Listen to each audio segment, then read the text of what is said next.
Ryan Reynolds here from Mint Mobile with a message for everyone paying big wireless way too much. Please, for the love of everything good in this world, stop. With Mint, you can get premium wireless for just $15 a month. Of course, if you enjoy overpaying, no judgments, but that's weird. Okay, one judgment. Anyway, give it a try at mintmobile.com/switch. Upfront payment of $45 for 3-month plan, equivalent to $15 per month required. Intro rate first 3 months only, then full price plan options available. Taxes and fees extra. See full terms at mintmobile.com. My cat Freddie loves to be brushed and cuddled. But stirring up his cat allergens meant sneezing and itchy eyes. Then I found Purina One Live Clear. It's cat food that reduced the major allergen and my suffering in as little as 21 days. Now, we feel closer than ever. If you have issues with cat allergens, you really need to try Purina One Live Clear. Try new Purina One Live Clear today. Purina One, a difference from day one.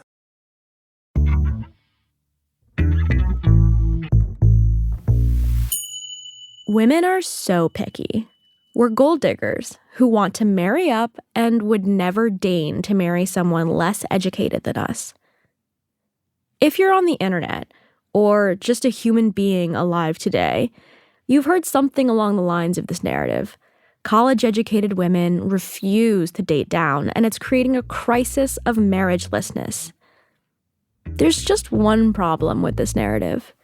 It's not true. My name's Jerusalem Demsis. I'm a staff writer at The Atlantic, and this is Good on Paper, a policy show that questions what we really know about popular narratives. Joining me today is Benny Goldman. He's a professor of economics at Cornell and the co-author of a fascinating paper chock full of narrative violations about the dating and marriage markets. Benny shows that the rates of marriage for college-educated women, as they've faced difficulties finding a partner at the same education level, have remained relatively stable. How? Because they're marrying men without college degrees. But what's happening to women with the least education? If you look at the 25th percentile of the education distribution, roughly 3/4 of women born in 1930 were married. Zoom forward to women born in 1980, and just over half of them are married now. That's a big drop. What's causing declining marriage rates among non-college educated women? Well, a big part of the answer seems to be the difficulty in finding a suitable partner. Benny's research shows that in places where men have the lowest rates of joblessness and incarceration, the marriage gap between college and non-college educated women shrinks. In these places, that marriage gap is 50% smaller. Let's dive in. Benny, welcome to the show. Thank you so much for having me, Jerusalem. I appreciate taking the time. Yeah, I'm excited to talk about your paper. I mean, not only does it have a great name, which we'll get into, but I think this is just like a hot topic in general.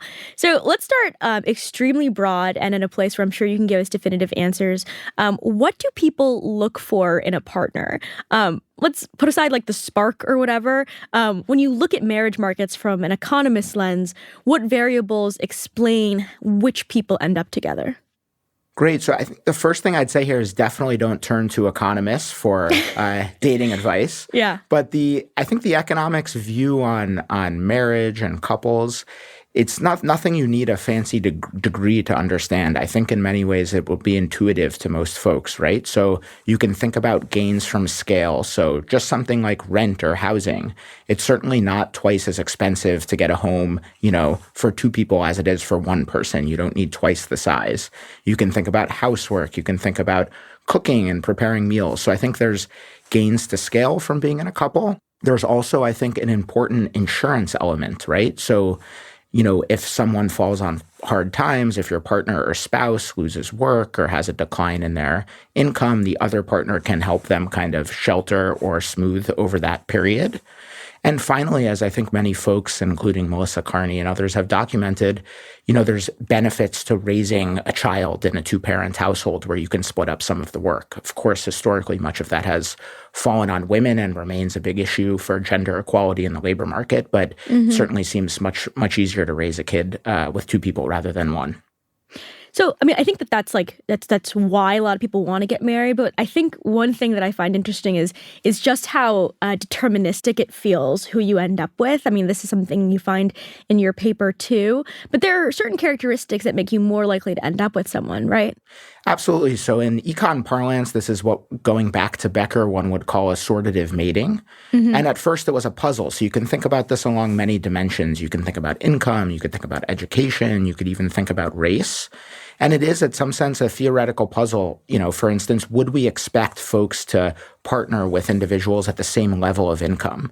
It's not ex ante so obvious, right? Because you might think that for folks who have higher income, they might want to partner with someone who has less to gain from being in the labor market and might be able to, spend more time with children or, working. Or might just care less. Might just care less. Yeah. It might be a less important part of their life and how they view themselves.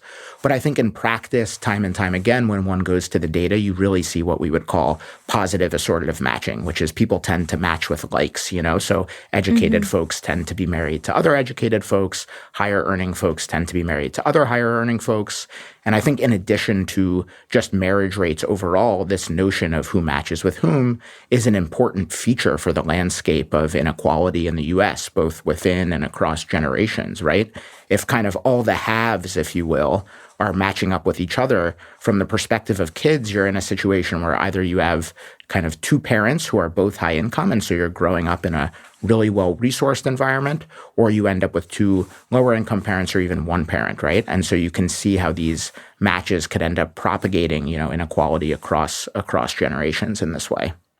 Yeah, there was the paper I read several months ago. I'm blanking on who wrote it, but we'll put it in the show notes.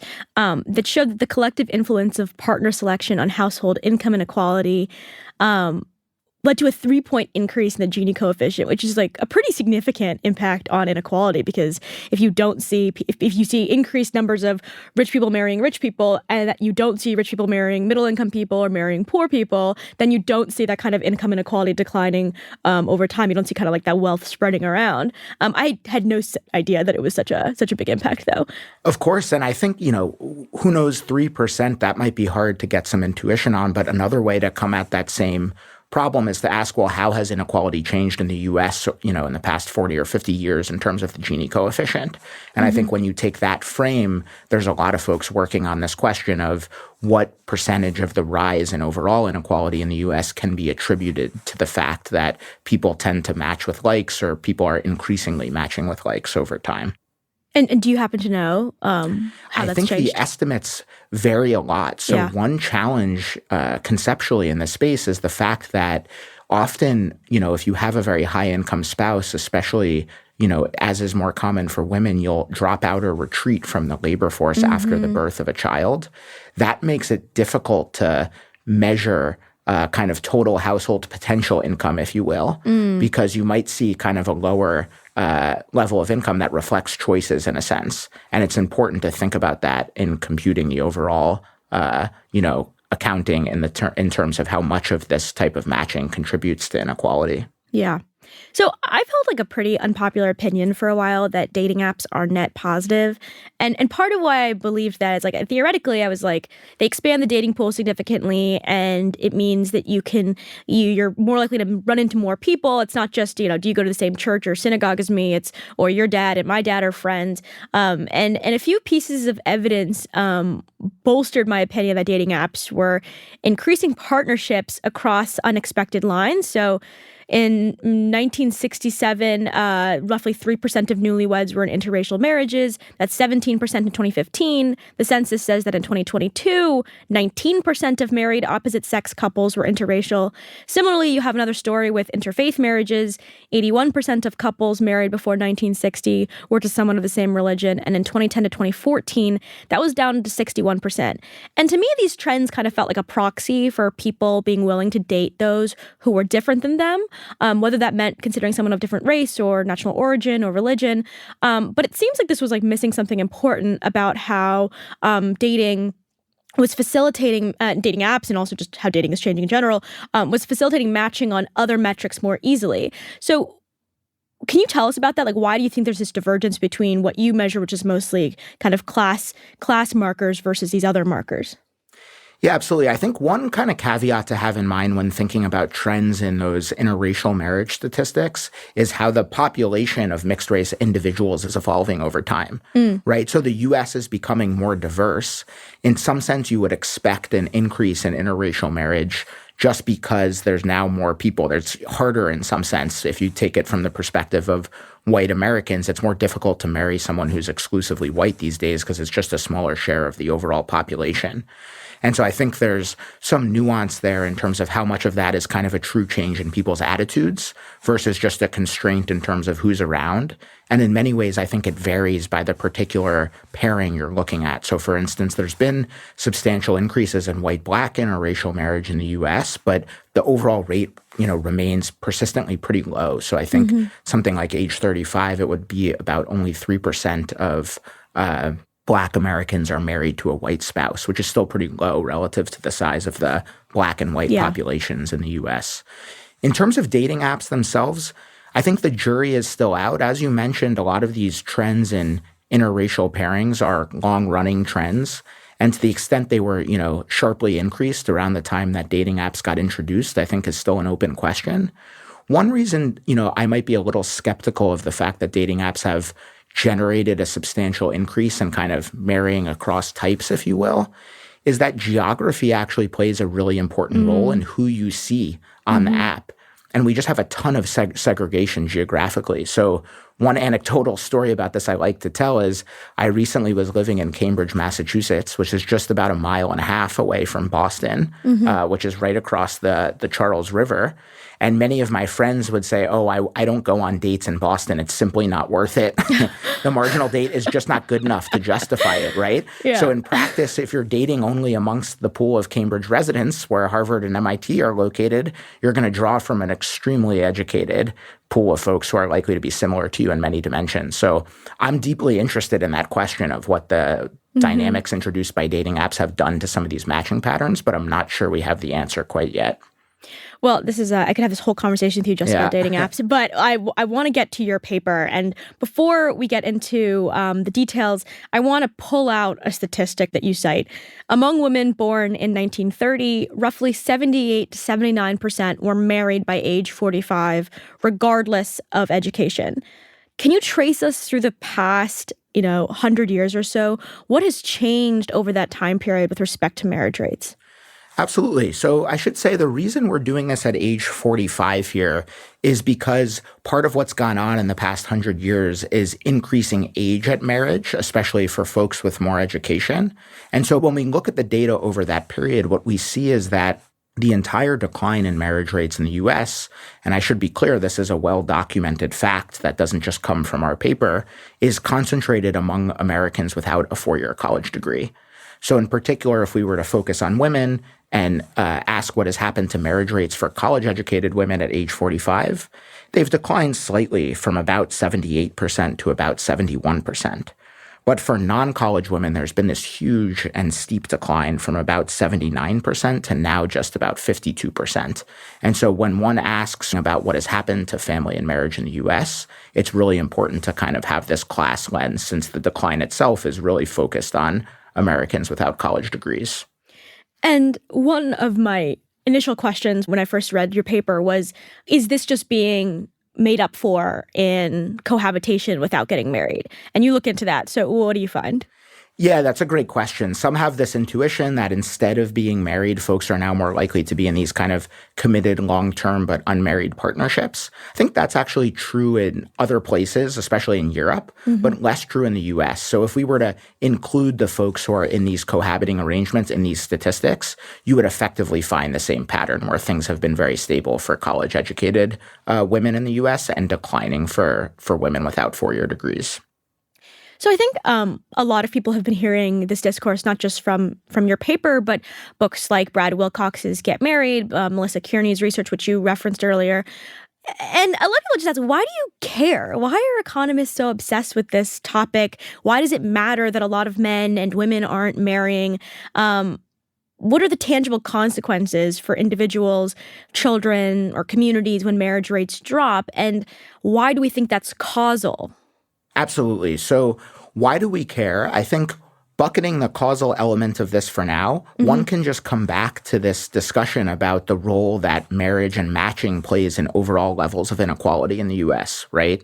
And so regardless of any causal effect of marriage on kids or anything like that, just plain kind of inequality, what fraction of income or household income is concentrated in the top 10 or 20% of the income distribution, statistics like this are strongly impacted by the extent to which, one, people marry, and two, whom they end up matching and married to. And so then you can kind of take the next step and say, well, if marriage and who one marries matters for overall levels of inequality, it ought to matter in a dynamic sense for the next generation, right? If kids born to, say, lower income or less educated mothers are less likely to grow up in married two-parent households, they're also less likely to grow up in households with enough income to get by and so on. And so I think that's the sense in which these patterns can have kind of a first-order impact on both overall levels of economic inequality, but also differences in outcomes between kids who grow up in high or low-income households. I think some people, though, might say, and, well, I don't have to put it in someone else's mouth. I could just say that to that, though, that the question is then, how do we get kids into households that have access to earnings? Like, why the focus on marriage?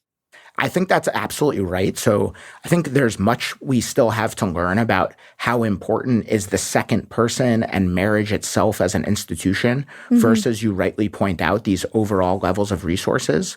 But I do think just from first principles, there's good reason to think that having a second person around who has a direct interest in the child's well-being is likely to be important just from a time perspective, from a mental sanity perspective, of course. Yeah. But you're right to point out, Jerusalem, that kind of identifying causal effects here is a real challenge, because what one needs to do that is some change that shocks in some random or exogenous way marriage rates, while both holding fertility levels effectively where they are and not impacting kids' outcomes through some other channel, right? So there's been prior research, for instance, on something like the China shock, where when certain areas of the U.S. were exposed to international trade, there was a large decline in employment rates and, in turn, a decline in marriage rates. The issue with that type of shock for studying impacts of kids is, of course, this trade exposure can impact kids' outcomes in many other ways. And so I do think a kind of frontier in this space is thinking about ways we can learn about the effects on kids of growing up in different types of household arrangements, isolating that resource channel from the kind of married two-parent channel. But I don't think we know enough yet, but the descriptive data are super compelling. There's just huge differences in outcomes between kids growing up in single-parent households and married households. I guess the IRB isn't going to let you randomly assign children to have their parents divorce. So we'll have to... certainly not to date. Yeah. So I have teased the fun name of your paper. It's called Bachelors Without Bachelors. And for people who are not able to hear the difference from what I'm saying, but it's bachelors as in single men without bachelor's degrees. Did you come up with that title? Who did that? I did that. I came up with the title, but I should say anything intelligent in this paper I attribute to my excellent co-authors, Clara Chambers, who's at Yale, and Joe Winkleman at Harvard, who are both two rising stars in this area. But the title was certainly my big contribution. They'll have to learn about marketing, because that's what got me, honestly. So your study shows that marriage rates have stayed pretty high for college grads, but plunged for non-college folks, as we've already talked about. Can we talk more granularly about, let's say you're a 45-year-old without a high school diploma versus one with a college degree. What are the rates of marriage that we're expecting for that cohort? Yeah, so it used to be for Americans born around 1930, there was hardly any difference. In some sense, one way to describe the data is that marriage was not a kind of high or low status thing to do 50 or 60 years ago. It was just simply something everyone did. So for for members of that cohort born around 1930, something like 80% of them would end up married at age 45, regardless of education. Whereas when we go out today, you're seeing rates closer to 50% for Americans without a 4-year degree, even lower for folks who don't have a high school diploma, and then substantially higher rates, still closer to around 71% for Americans who do have a 4-year degree. And another thing I was thinking about is the common critique of papers like yours or theses like yours is about composition, right? So it's difficult to compare non-college as an umbrella across decades. Like there are huge compositional changes going on under the hood there. As more and more people have gone to college, the umbrella non-college has gone from basically everyone, as you said, including high-earning professionals, to meaning you are likely to working a low-wage job in the service sector. So these are just like 1930s non-college, not the same as, 1980 non-college. But you work to address this in your paper. Can you explain how? Absolutely. So perhaps a different way to state that hypothesis, Jerusalem, is that what we see is that for Americans born in 1930, about 10% of women went on to attend a four-year college. Today, that's closer to 45 or 50%. And so one can say, well, maybe marriage rates are declining for non-college Americans simply because the pool of folks who are no longer going to college are the types of people who never would have kind of gotten married in the first place. But what you can do is rather than think about college and non-college, which have these labels and these compositional effects, you could simply rank Americans by their education status and say focus on marriage outcomes for the person who's at the 25th percentile. So in the 1930 cohort, that would have really been someone with just a high school degree or even without a degree. Whereas today, that's someone with a high school degree or even some college. And so when you take that view and ask, well, how have marriage rates evolved for the relatively most educated versus relatively least educated Americans, you see exactly this divergence where it's for the relatively high educated Americans where the rates have stayed stable. And for the relatively least educated Americans, whether we call that, no high school degree in 1930 or some college today, it's for those folks marriage rates have declined. And I think the simplest way to get intuition on this process is just the fact that for Americans born in 1930, there was just no difference in marriage rates across these education groups. So then it's difficult to argue that the subsequent decline in marriage rates for non-college Americans comes from the fact that now there's more of these folks who used to just be high school degree holders in the college group. The reality is that those folks who used to just go on to high school were very likely to end up married in any case. Yeah, and in your paper, there's a really great figure where you can see the percentiles. The 25th percentile woman in 1930 was really likely to get married. But now, even though the 25th percentile woman is different, like the characteristics she has, her educational background, et cetera, she's much less likely to get married. I think that visual was really helpful. So I'm actually getting married this year, and it's very funny. I'm telling you the story. Congratulations! Thank you. And I told a male relative of mine that I was getting married, and he said I guess he was kind of joking, and it's cross translation. He's Eritrean, but he was like, oh, it's funny. I didn't think like educated women would get married. I thought they just weren't getting married anymore. And he was like kind of joking with me, but it was like there's something that you hear on the internet all the time, right? Like, oh, like college educated women, they're so picky, they won't get married. Why do you think that is such a prevailing narrative despite what you're finding here? Yeah, so that, to be frank, Jerusalem, is really how we started on this project, which is we, not only from, I think, what one reads online or in the media, but even being in these kind of circles, social circles where folks have very high levels of education, you get this kind of quote-unquote vibe, if you will, that it's really difficult. Something's kind of going wrong in the dating market for highly educated folks right now. And I think the flavor of these stories in the media tend to focus on two sets of facts to make this point. The first is that there's now these huge gender gaps in college enrollment. And then also there's this growing political divergence between the two genders.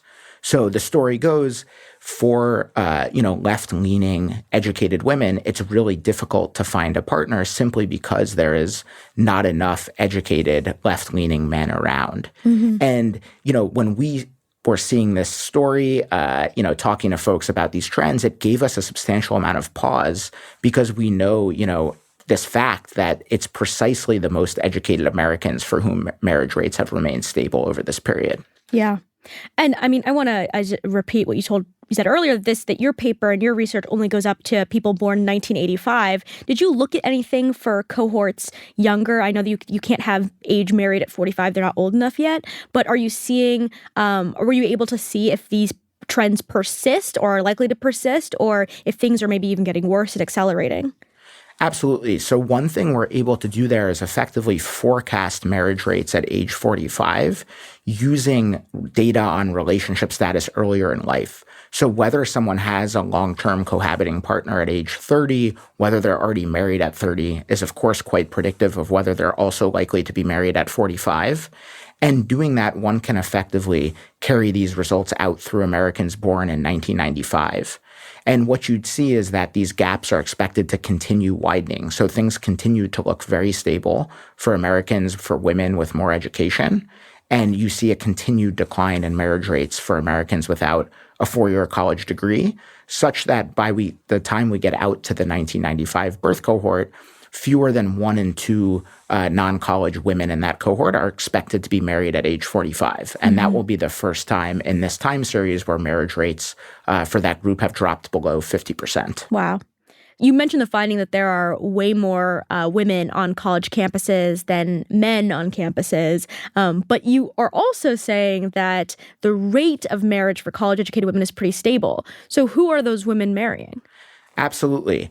And so just to give a sense of the magnitudes here, for Americans born in 1930, there was 1.8, almost 2 men on four-year college campuses per women.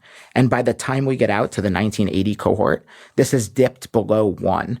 And so in many ways, this kind of vibe we were talking about earlier, why is it difficult for highly educated women to date? There's really some truth there. If you go to a four-year college as a woman and you're intent on finding a partner who also has a four-year degree, it has indeed gotten much difficult over this period. There's now way fewer men relative to women to choose from. So I think that sets up this question, Jerusalem. Well, if that's true, how have marriage rates for college women remained stable, given they tend to marry college-educated men? And what we see in the data is that they've effectively begun to substitute to marry non-college men, but really not any non-college guy. They tend to marry the relatively well-off non-college men. And so one way to see that is if you look over time at the earnings of the non-college men married to college-educated women, they've been doing pretty well. So now today they have on average earnings of around $65,000. Whereas if you look at all the other non-college men, in some sense the ones left in the dating pool, there's just been a huge collapse in outcomes for those folks. And does this mean that college-educated men are basically getting married at like 99% likelihood or what?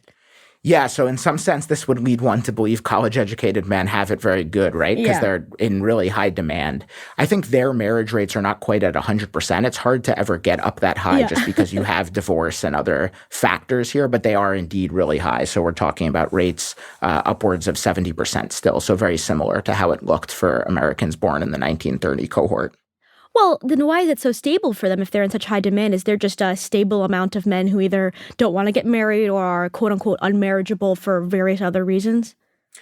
I think there's some natural kind of attrition in and out of marriage due to divorce. There might be some men who, are waiting an especially long time to settle down. But what I'll say is when you look at these data, the key thing that kind of comes out is just this fact that on the female side of the market, they have kind of remained marrying college men at similar rates to what they used to, right? Which wasn't 100%. It's not like every college person marries a college person.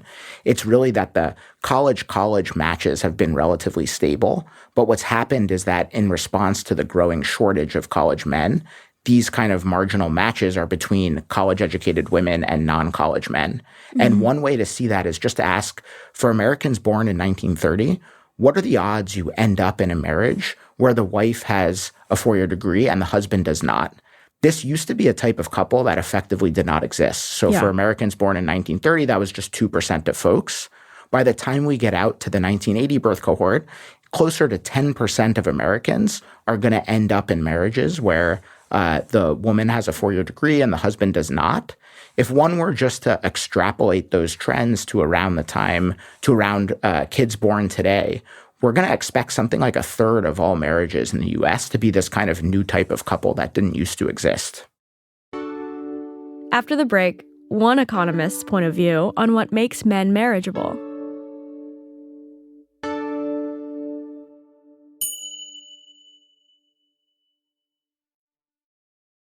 This episode is brought to you by Loom by Atlassian. Are you feeling stuck at work? Get your team unstuck with Loom video messaging and move work forward. Use Loom to simultaneously record both your screen and yourself to share a quick update, provide feedback, train a colleague, and everything in between. Plus, add Loom AI to your meetings for instant written notes and recordings. Try Loom today at Loom.com. That's LOOM.com. This episode is brought to you by GM Genuine Parts and AC Delco. Get the most out of your vehicle with GM Genuine Parts and AC Delco original equipment. The only parts designed, engineered, tested, and backed by General Motors. You can find your perfect fit for most makes and models and choose from 3 tiers of parts, including GM OE or gold and silver aftermarket parts. Visit gmparts.com for more information.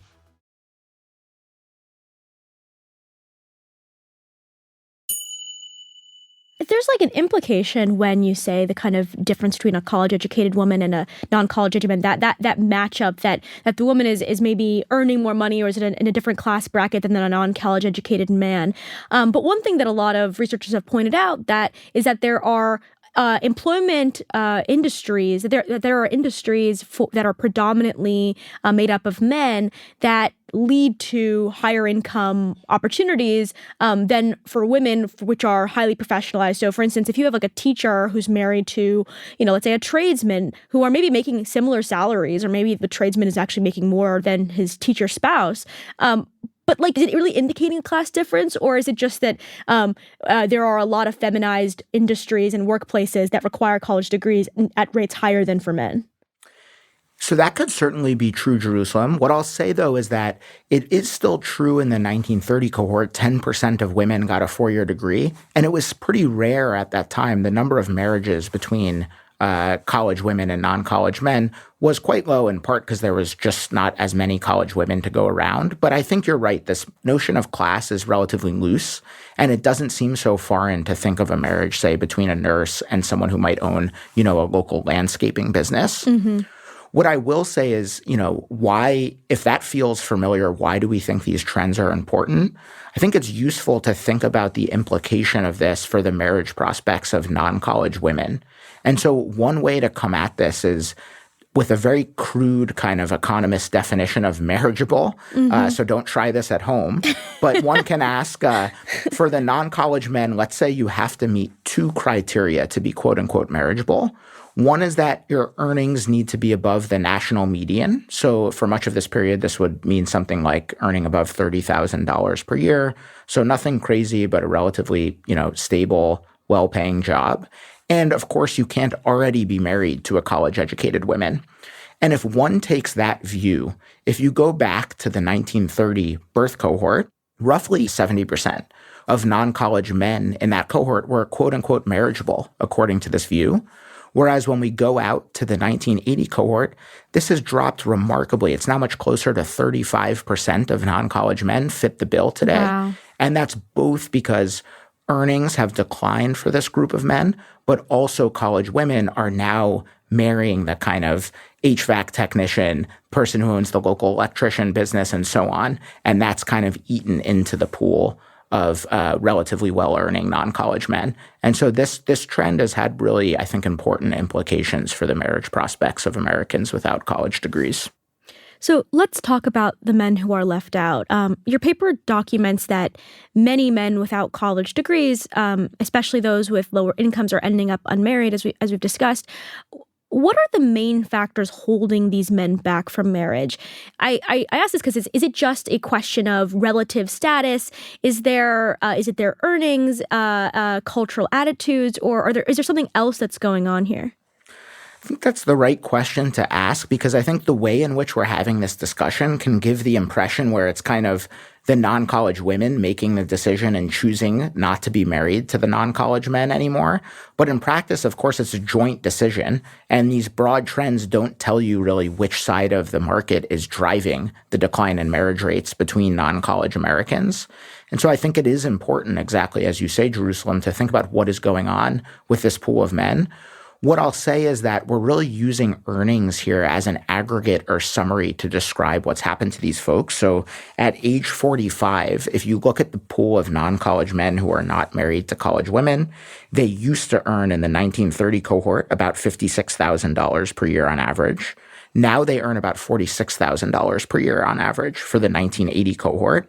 This is remarkable, the fact that earnings have declined over this 50-year period at a time when the U.S. economy has grown substantially. So the fact that you're able to find any group that's had a decline in real earnings is remarkable, and I think a signal of what is going on with this group. But I don't want to give the impression that it's all about earnings.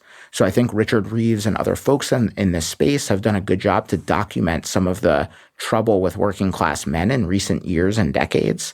And you see, for instance, overdose deaths tend to be concentrated on non-college men. When we think about things like addictions to sports gambling technologies, again, it tends to be concentrated in this group. We have factors like incarceration and so on. Mm-hmm. And so it's certainly, I don't mean to give the impression this is all about economics, rather that there's something going on with this pool of folks that we ought to understand better because it has important implications for women and especially non-college women. Are you finding that predominant? I mean, one thing that you do is you look at employment to population ratio and incarceration rates in various areas to see how much is being driven by those factors. And you do find that in areas where there's more employment and less incarceration, non-college men are significantly more likely to be married than not. So what proportion of the lack of marriage at this part of the dating market is because of something other than do you have a job and have you been to jail?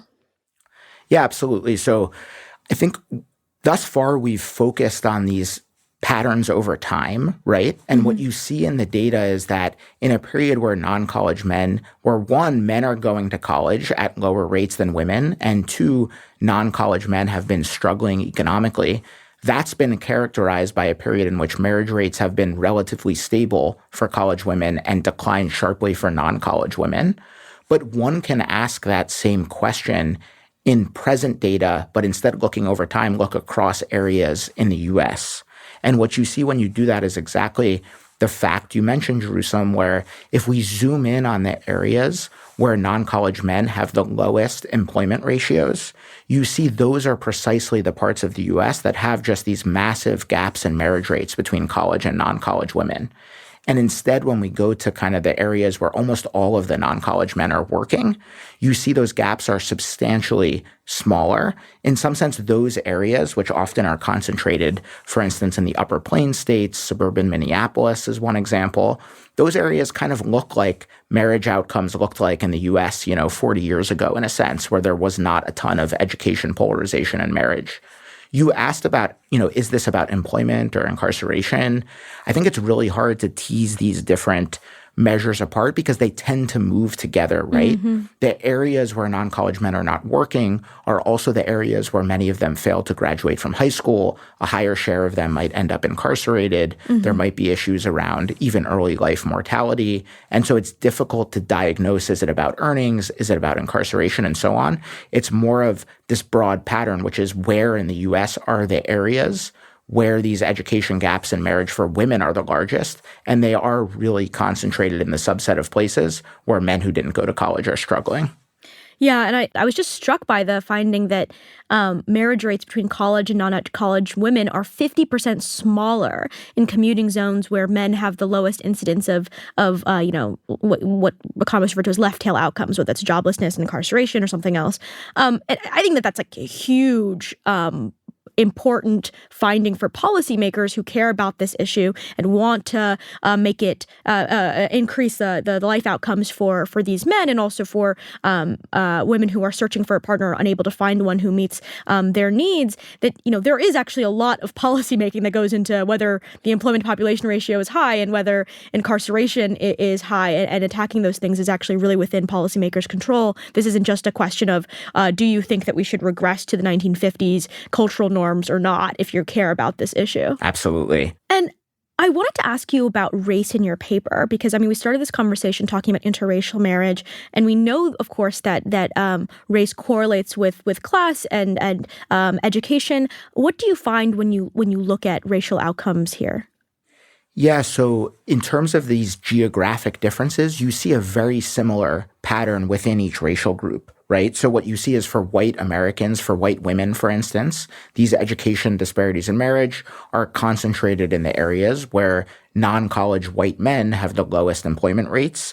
And that relationship between employment to population ratio of non-college men and marriage rates for college and non-college women is actually very similar for white Americans, for Black Americans, for Hispanic Americans.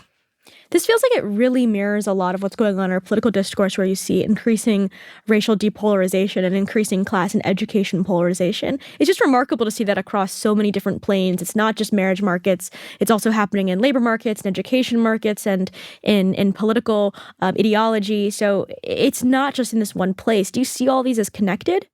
Yeah, absolutely. I think I have other work looking at recent trends in intergenerational mobility in the U.S., and you see exactly this racial depolarization. You're mentioning Jerusalem, but it tends to be perniciously coupled with, a growing importance of class. And obviously that's been very salient politically recently in the U.S., but we're starting to see the same thing happen to inequality and intergenerational mobility. So in particular, what I mean by that is gaps in outcomes between lower income Black and white Americans who are born to lower income parents have shrunk by about 30% in the past 15 or 20 years.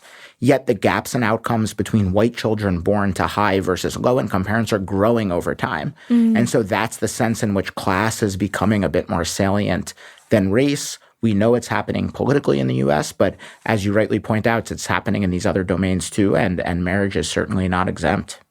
So there's this implicit assumption latent in a lot of the, just get married discourse, particularly, I think, coming out of Brad Wilcox's book, but in other places as well, that if unmarried men and women would just pull the trigger, outcomes across a variety of variables would be better off. And this is kind of getting back to the question I asked you earlier about causality.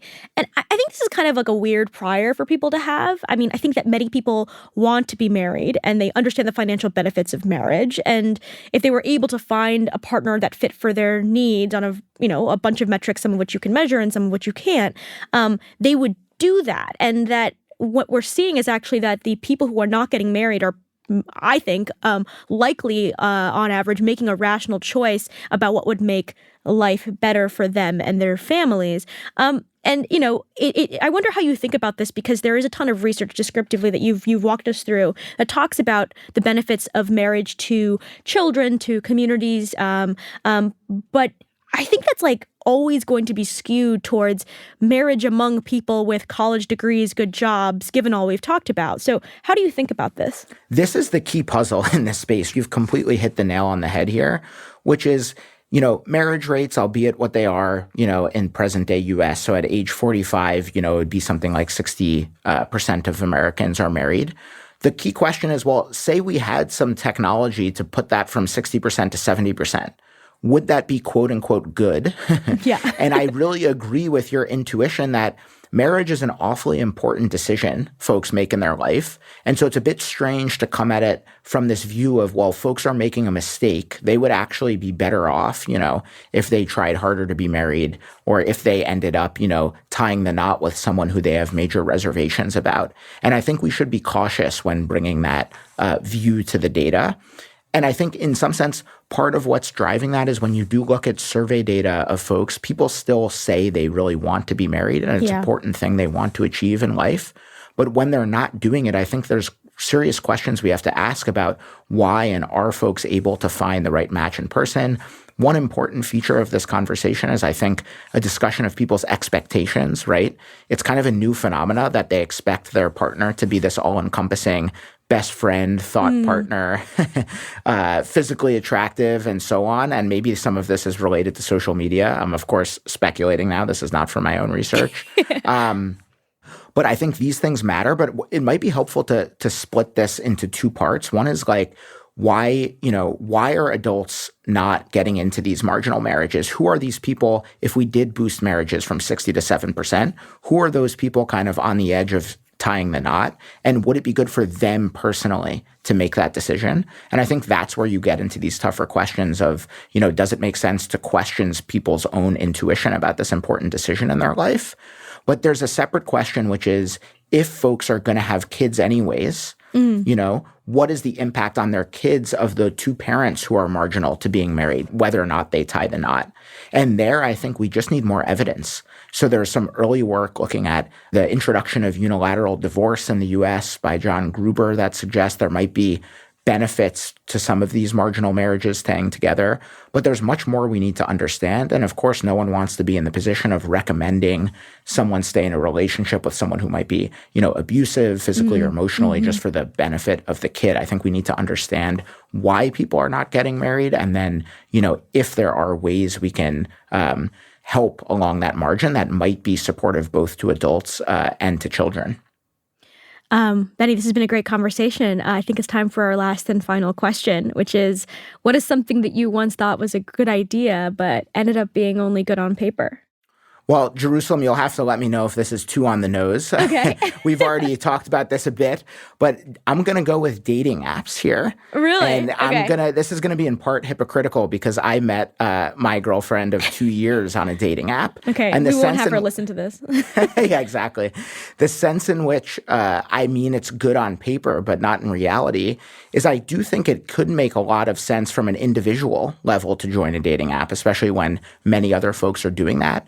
But I think in many ways, this kind of algorithmic approach to dating has had odd effects on equilibrium behavior, whether or not folks are accountable when they go on these dates, the dynamics and inequality it's introduced, especially for men. So we know, a small number of men are getting almost all the matches, and that might impact their incentive to settle down and to, it might impact just literally how people are interacting with each other on these dates themselves. So I think that's something that we need to think more about as a society. Yeah, I mean, as I mentioned before, I have a very, very uncommon views on dating apps. I also met my fiance on a dating app, and I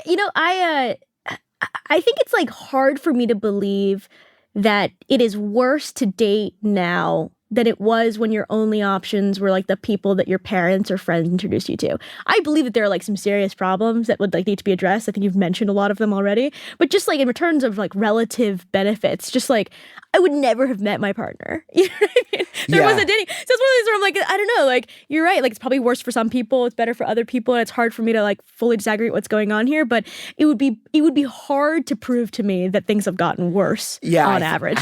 I think I share your intuition, but I think there's, psychological effects of having all this choice, as well as, how quickly folks give up on each other. And, of course, if anyone from Hinge or Match Group is listening and wants to give Benny and team access to the data so we can answer these questions once and for all, I know me and many other very competent researchers would be excited about that opportunity. Okay, Hinge, Match, if you do this, we will have Benny on the show again because I'm very curious. Bring it on. We're ready for the data. Thanks, Benny. Thanks for coming on. Thank you guys so much for having me. Great conversation.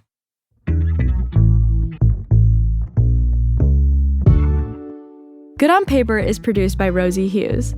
It was edited by Dave Shaw, fact-checked by Enna Alvarado, and engineered by Erica Huang. Our theme music is composed by Rob Smirsiak. Claudia Nabaid is the executive producer of Atlantic Audio. Andrea Valdez is our managing editor. And hey, if you like what you're hearing, please leave us a rating and review on Apple Podcasts. I'm Jerusalem Dempsis, and we'll see you next week.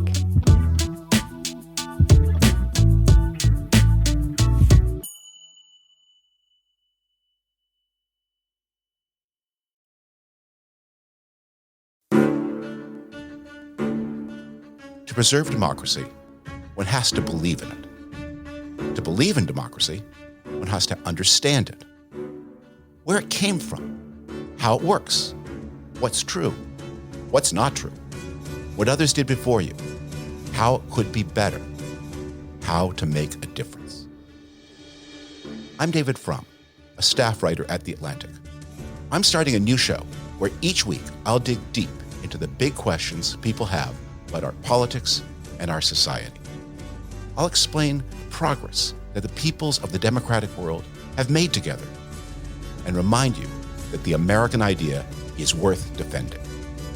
Listen to or watch The David Frum Show, wherever you get your podcasts.